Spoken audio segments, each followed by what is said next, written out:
let's talk about some things to do in Bogotá that you might not know about.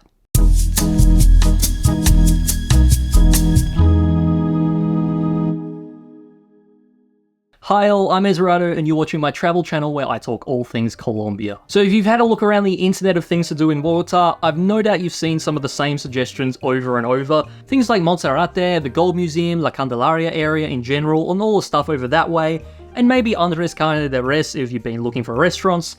Those are all the most popular tourist attractions and I definitely recommend checking them out, don't get me wrong, but today I wanted to talk about some other things for those who are looking for anything more. I myself have lived in Bogotá for several months, so almost everything I'm about to list are things I've experienced myself and would recommend.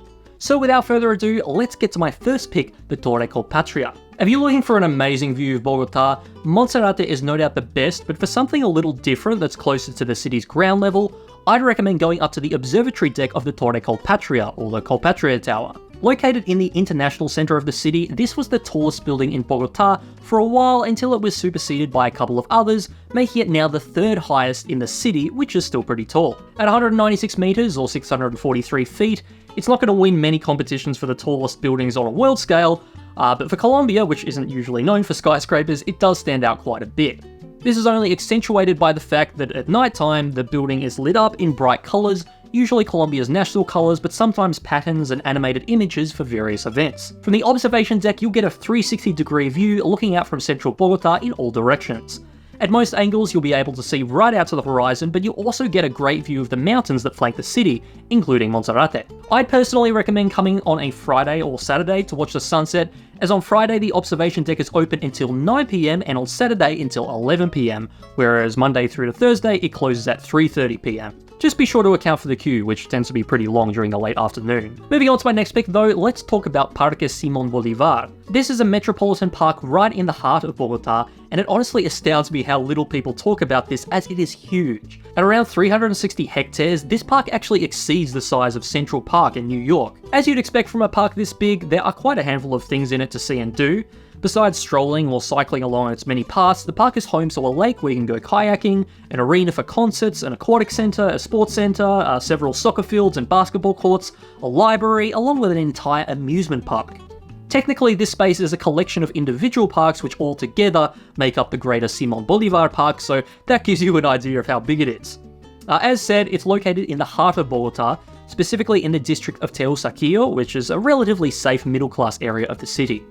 Surprisingly, the park is also often very quiet, like in some areas you could honestly be the only one around, even in the middle of the day on a weekend, but again, from my experience, I can say it's very safe.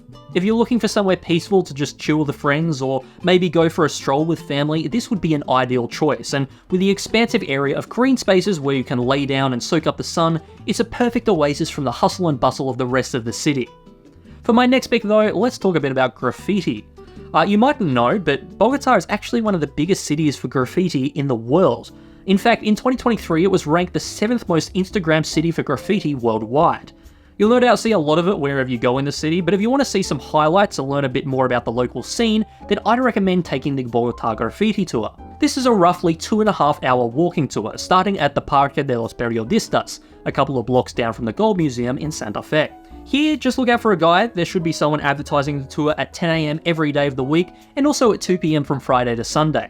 You can totally just rock up on the day, but if you'd prefer to lock it in, there's also the option to book online via their website, which I'll link in the description. During the tour, the guide will show your group predominantly the graffiti in La Candelaria and give some context and backstory about several notable works. A lot of these pieces are legal, some illegal, but either way there is some undeniable talent behind a lot of them, meaning you'll likely want to take some photos. As said, the guide also provides some background regarding the city's graffiti scene in general, so you'll walk away with a bit of context for it all. I should also mention that this tour is entirely free, although it's recommended to bring around 30 to 50,000 pesos to tip the guide at the end, as they do have a moment for this at the end of the tour. Should also say that the tours are typically not in private groups unless you book a large group via the website ahead of time, but usually you'll just be joining whoever's there on the day. But up next, let's talk about restaurants. I mentioned at the beginning of the video the famous Andrés Carne de Res, which is likely one you'll see discussed in a lot of things to do in Bogotá lists, but since I'm focusing on alternatives here, I thought I'd throw in a restaurant that not as many people are talking about, and that is Kronos Fantasy. If you watch many of my other videos, there's a good chance you've heard me talk about this a lot already, But in case not, this is basically a restaurant themed around video games. I think it's a good alternate to Andres Carne de Res, as it scratches that same itch of wanting, in true Colombian style, a super extravagant sensory overload full of unadulterated passion.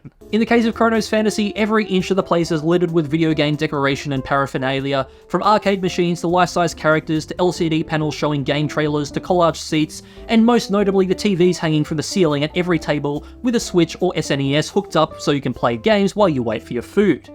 As you might guess, the theming here is really the main event, with the food being decent enough for the money, but nothing that'll likely blow you away. That said, there are a lot of options available, from meat dishes, burgers, hot dogs, some vegetarian options, soups, an array of desserts, and an extensive drinks menu. All the food is fittingly named after video game properties on the menu, and in the case of the desserts, most of them are even designed to resemble icons and characters from their respective games.